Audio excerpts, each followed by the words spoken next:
नमस्कार, आप देख रहे हैं सी न्यूज भारत और मैं हूं आपके साथ आकांक्षा यादव। वक्त हो चुका है न्यूज बुलेटिन का और आज इस न्यूज बुलेटिन में हम जानेंगे कि गाजियाबाद में किसके चार्ज लेते ही हरकत में आई गाजियाबाद पुलिस, कहां कार्यकर्ताओं ने अखंड भारत संकल्प दिवस के सप्ताह समारोह का किया आयोजन और कहां औषधि विभाग ने पकड़ा बिना लाइसेंस संचालित मेडिकल स्टोर।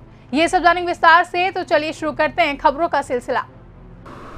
अमरोहा जनपद के कस्बा आदमपुर में औषधि विभाग ने बिना लाइसेंस संचालित मेडिकल स्टोर पकड़ा, जहां 1 लाख रुपए की अवैध दवाइयां जब्त की गई हैं और आरोपी के खिलाफ कार्रवाई की शुरुआत की गई है।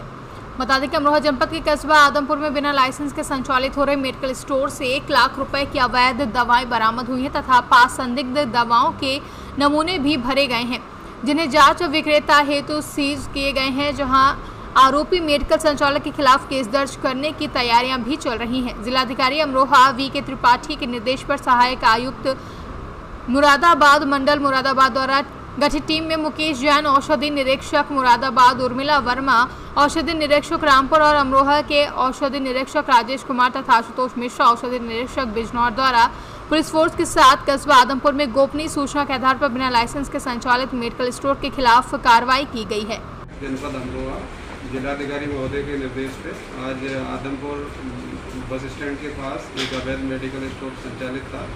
उसमें मुरादाबाद मंडल की पूरी टीम ने एक कार्रवाई की, जिसमें 1 लाख रुपए की अवैध दवाइयाँ जब्त की और उसकी दुकान से 5 संदिग्ध नमूनों को जांच एवं विश्लेषण लखनऊ प्रयोगशाला भेजा गया है।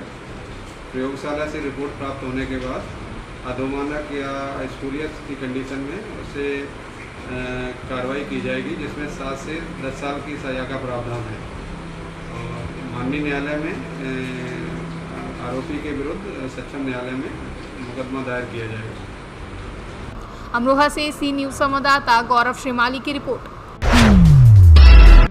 गाजियाबाद के नवागत एसएसपी पवन कुमार की जनपद का चार्ज लेते ही हरकत में गाजियाबाद पुलिस आई, जहां वरिष्ठ पुलिस अधीक्षक पवन कुमार के निर्देशन में लोनी क्षेत्र में कई स्थानों पर छापेमारी की गई, जिसमें क्षेत्राधिकारी लोनी और क्षेत्राधिकारी इंदिरापुरम ने 2 अलग अलग टीमों का नेतृत्व किया। वहीं क्षेत्राधिकारी लोनी के साथ एसएचओ लोनी और एसएचओ साहिबाबाद में फोर्स मौजूद थे। वहीं क्षेत्राधिकारी इंदिरापुरम के साथ एसएचओ इंदिरापुरम और एसएचओ ट्रोनिका सिटी मौजूद रहे। दोनों टीमों ने ताबड़तोड़ थानों के हिस्ट्री शीटर बदमाशों के ठिकानों पर भारी फोर्स के साथ छापेमारी की।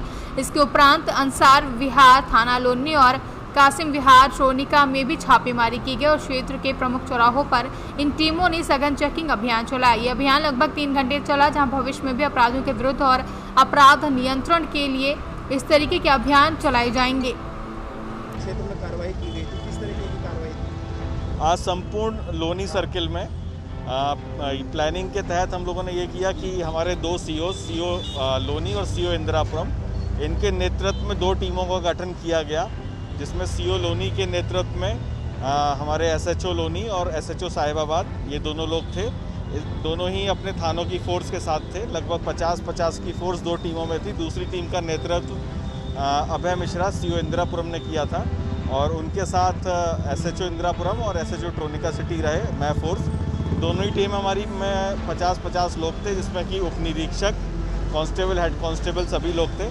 दोनों ही टीमों ने सबसे पहले जो कि हमारे मुख्य अपराधी हैं या फिर उनके साथ कार्य करने वाले लोग हैं, उनके संभावित ठिकानों पर दबिश दी और वहाँ पर हमने चेकिंग की कि उनकी उपस्थिति है वहाँ पर या नहीं, या फिर और गांव में अन्य जगह पर गए। उसके उपरांत दोनों ही टीमों ने अंसार विहार लोनी क्षेत्र में जो आता है लोनी थाने में, और कासिम विहार जो कि ट्रोनिका थाने के अंतर्गत आता है, वहाँ पर सघन चेकिंग और छापामारी कार्रवाई की, जो लोग संदिग्ध थे उनके ऊपर। उसके उपरांत इस समय हमारी लोनी तिराहे पर चेकिंग चल रही है। और दूसरी गाजियाबाद से सी न्यूज संवाददाता शहजाद खान की रिपोर्ट। गाजियाबाद के लोनी बॉर्डर क्षेत्र में गोली लगने से बिल्डर की मौत हो गई, जहां बिल्डर धर्मेंद्र अपनी दुकान पर बैठे हुए थे, तभी बदमाशों ने धर्मेंद्र पर फायरिंग शुरू कर दी। गोली धर्मेंद्र की गर्दन में जा लगी, जिससे धर्मेंद्र घायल हो गया। वह धर्मेंद्र को घायल अवस्था में दिल्ली के GTB हॉस्पिटल ले जाया गया, जहाँ डॉक्टर ने उन्हें मृत घोषित कर दिया। धर्मेंद्र अपनी मौरंग सीमेंट की दुकान चलाता था। हत्याकांड को अंजाम देकर बदमाश मौके से फरार हो गए हैं। थाना लोनी बॉर्डर क्षेत्र में एक गनशॉट का मामला है, क्या है पूरा मामला? थाना लोनी बॉर्डर क्षेत्र में गिट्टी मौरंग की दुकान करने वाले धर्मेंद्र चौधरी नाम के व्यक्ति को आज आकाश शर्मा और छोटू राठी नाम के 2 युवक आए, उन्होंने गोली मार दी थी। मजरूब को तुरंत जीटीबी हॉस्पिटल ले जाया गया, जहाँ उन्हें मृत घोषित कर दिया गया। अब अभियुक्त प्रकरण में अभियोग पंजीकृत कर अभियुक्त की गिरफ्तारी के प्रयास किए जाएंगे। क्या नाम है आपका? मेरा नाम है जी भानु। भानु, क्या हुआ है यहाँ पर? जी मेरे चाचा यहाँ पे बैठ के हिसाब बना रहे थे, उनमें यहाँ आके आकाश था एक तो और एक मोदी का लड़का था, दोनों जने आके उनमें यहाँ पे बैठे हुए में गोली मार के और तेज गए। हम पीछे भगे उनके, तो उन्होंने हमारे पे भी फायर किया और यहाँ से गोली मार के तेज गए। अच्छा, कितने लोग थे? वे 2 थे। 2 लोग थे। किस चीज पे आए थे वे लोग? ये नहीं पता है, यहाँ पे आके डायरेक्ट गोली मारी है उन्होंने, मतलब अच्छा। कुछ नहीं किया उन्होंने, ना बोले ना कुछ, बस ये पूछ रहे थे। वो बाइक लेके आए थे कि तुम कितने की बाइक लेके आए हो, और इतनी देर में उनको गोली मार दी। अच्छा, कितनी देर पहले की घटना है? अभी की है, ज्यादा ज्यादा 15 मिनट हुई होंगी बस। 15 मिनट हुई है। गाजियाबाद से सी न्यूज संवाददाता शहजाद खान की रिपोर्ट। विश्व हिंदू परिषद बजरंग दल रामबाग के कार्यकर्ताओं ने अखंड भारत संकल्प दिवस के सप्ताह समारोह पर सुशील नगर के पथवारी मंदिर पर अखंड संकल्प दिवस किया, जिसमें कार्यकर्ताओं को वरिष्ठ कार्यकर्ता अनुज ठाकुर ने अखंड संकल्प दिवस पर महत्व समझाए हैं कि किस तरह हमारा देश कितना विशाल था और पिछली सरकारों की नाकामियों और हमारी कमियों की वजह से लगातार टूटता रहा है, और अभी भी देश में कुछ देश विरोधी ताकतें देश को तोड़ने में कार्य कर रही हैं। हम सबको एक होकर इन देशद्रोही ताकतों का सामना करना चाहिए और एकता पर जोर दिया जाएगा। इस दौरान नमित सिंह, सजल गुप्ता, किशोर राजपाल, दीपक जाटवा समेत कई कार्यकर्ता उपस्थित रहे। अनुज ठाकुर, बजरंग दल, जिला रामबाग। आज ये जो कार्यक्रम किया गया है, क्या किया है? आज जिला रामबाग में विश्व हिंदू परिषद बजरंग दल के द्वारा अखंड संकल्प दिवस का कार्यक्रम किया गया है।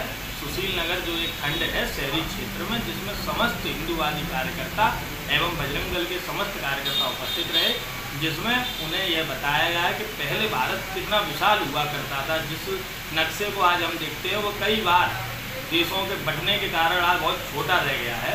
तो हमने सभी को यह बताया कि आपसी फूट के कारण आज भारत केवल एक मानचित्र के रूप में हम देखते हैं, वरना इसकी सीमाएं 70,000 वर्ग किलोमीटर तक फैली हुई थी। सभी को यह बताया गया कि आपस में जातियों में ना बढ़कर एकत्र रहें और एक साथ अपने संगठन को और अपने देश को मजबूत करें। जय श्री राम। आपका नाम क्या है? जय श्री राम। मेरा नाम सैल गुप्ता है, मैं विश्व हिंदू परिषद बजरंग दल का कार्यकर्ता हूँ। आज के कार्यक्रम में क्या हुआ? आज का जो हमारा कार्यक्रम था वो अखंड भारत संकल्प दिवस का कार्यक्रम था। इसमें जो हमारे देश का पिछले कुछ समय विभाजन हुआ वो आगे ना हो, इसके लिए हम लोगों ने संकल्प लिया है। आज के कार्यक्रम में आपको क्या उद्देश्य दिया गया है? आज का जो कार्यक्रम था अखंड भारत संकल्प दिवस का, उसमें हमारे सभी कार्यकर्ताओं ने संकल्प लिया है कि जो पिछले कुछ सालों में हमारे देश का विभाजन हुआ वो आगे ना हो। इसके लिए सभी कार्यकर्ताओं ने संकल्प लिया कि हम आगे देशवासियों को जागरूक करेंगे, अपने देश के प्रति प्रेम दिखाएंगे लोगों और आगे जब सब एक हो जाएंगे तो देश का विभाजन नहीं हो पाएगा। देशद्रोहियों को हम इस देश से बाहर निकालेंगे। आगरा से सी न्यूज संवाददाता मुकुल शर्मा की रिपोर्ट। श्रावस्ती के रायपुर, जिसे देख वहां के ग्रामीणों में अफरा तफरी मच गई। आग जमीन तक पहुंच गई। आग खूब तेजी से बढ़ रही थी। तब गांव के प्रधान ने बिजली विभाग में फोन करके बताया कि थोड़ी देर के लिए बिजली काट दी जाए ताकि आग को कंट्रोल किया जा सके। वह बिजली के कटने के थोड़ी देर बाद आग पर काबू पाने में सफल हुए। श्रावस्ती से सी न्यूज संवाददाता अनीस तिवारी की रिपोर्ट। कासगंज में लूट करने आए कार सवार बदमाश कोबरा पुलिस की राइफल छीनकर फरार हो गए। राइफल छीनने से पुलिस विभाग में हड़कंप मचा है, जहां सूचना मिलते ही मौके पर एसपी ने पहुंचकर जायजा लिया। बदमाशों को पकड़ने के लिए टीम भी गठित की गई है। राइफल लूट की घटना सीसीटीवी कैमरे में कैद हुई है, जहां सुबह करीब 3 बजे की घटना बताई जा रही है। सिपाही रवि और अभिषेक प्रताप सिंह के हाथ से घटना हुई है। अभिषेक प्रताप की राइफल लूटकर चोर फरार हुए हैं। कोतवाली सदर क्षेत्र के मथुरा बरेली हाईवे पर अमेजॉन के स्टोर का पूरा मामला है। देखिए, थाना कासगंज क्षेत्र में एक अमेजॉन का गोदाम पड़ता है। उस गोदाम में कुछ लोग सीआरवी होंडा व्हीकल से आते हैं और उसमें जो है उसका शटर काटने की कोशिश करते हैं। और पुलिस वहाँ पे गश्त करते 2 कांस्टेबल्स जो है वो उस सीआरवी होंडा के पास, उस गाड़ी के पास चले जाते हैं। जैसे वो वहाँ पे जाते हैं, ये लोग जो शटर काटते हैं लोग उनको देख के भागने की कोशिश करते हैं। कुछ हाथापाई कांस्टेबल्स के साथ करते हैं और जो है उनका असला छीन के, एक कांस्टेबल का असला छीन के वे लोग वहाँ से गाड़ी में बैठ के वहाँ से फरार होते हैं। पुलिस इसमें लगी हुई है। हम लोग करीबन 5 से 6 टीमें हम लोगों ने लगाए हैं।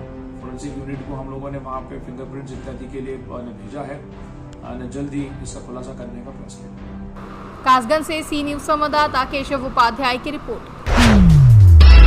प्रतापगढ़ जिले के पट्टी प्रतापगढ़ मार्ग पर बनी गांव के निकट होटल से घर जा रहे 24 वर्षीय बाइक सवार युवक को डीसीएम ट्रक ने पीछे से टक्कर मार दी, जहां हादसे में युवक गंभीर रूप से घायल हो गया है। मौके पर जुटे ग्रामीण जब तक उसे चिकित्सालय पहुंचाते तब तक उसकी मौत हो गई थी।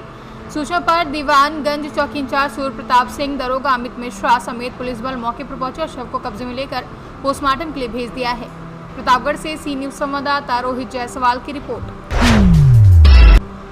प्रतापगढ़ जिले के पट्टी कोतवाली इलाके के बहुता गांव में ट्रैक्टर ट्रॉली और मोपेड की टक्कर से घायल मासूम की मौत के मामले में पुलिस ने ट्रैक्टर चालक पर रिपोर्ट दर्ज कर दी है, जहां गांव के समीप मोपेड पीछे से ट्रैक्टर ट्रॉली में टकरा गई थी। सड़क हादसे में रमाईपुर नेवादा निवासी मनीष 2.5 वर्ष तथा उसकी मां फोटो और पड़ोसी सुंदरी घायल हो गए थे। बुधवार को घायल मनीष की इलाज के दौरान मौत हो गई। सड़क दुर्घटना के इस मामले में खुशहाल निवासी रमाईपुर की तहरीर पर अज्ञात ट्रैक्टर चालक के विरुद्ध लापरवाही पूर्वक वाहन चलाने की रिपोर्ट दर्ज कराई गई है। प्रतापगढ़ से सी न्यूज संवाददाता रोहित जायसवाल की रिपोर्ट। समस्तीपुर प्रखंड के हथौड़ी थाना क्षेत्र परशुरामपुर में आगामी मुहर्रम को लेकर पुलिस प्रशासन के द्वारा स्थल निरीक्षण किया गया, जहां मौके पर प्रखंड विकास पदाधिकारी ओम शरण, थाना अध्यक्ष अक्षय विशाल कुमार सिंह, श्याम बिहारी चौधरी समेत कई लोग मौजूद रहे। समस्तीपुर से सी न्यूज संवाददाता धीरज चौधरी की रिपोर्ट। खबर अमरोहा जनपद के गजरौला थाना क्षेत्र से है, जहां बड़े भाई ने जमीन के चक्कर में छोटे भाई पर गड़ासे से हमला बोल दिया, जिसमें छोटा भाई गंभीर रूप से घायल हो गया है और खून से लथपथ हो गया है। बता दें घायल को मेरठ रेफर कर दिया गया है, जहां उसकी हालत नाजुक बताई जा रही है। अमरोहा से सी न्यूज संवाददाता रामवीर सिंह की रिपोर्ट। फिलहाल के लिए न्यूज बुलेटिन में बस इतना ही। देश और दुनिया की बाकी खबरों के लिए बने रहे सी न्यूज भारत के साथ।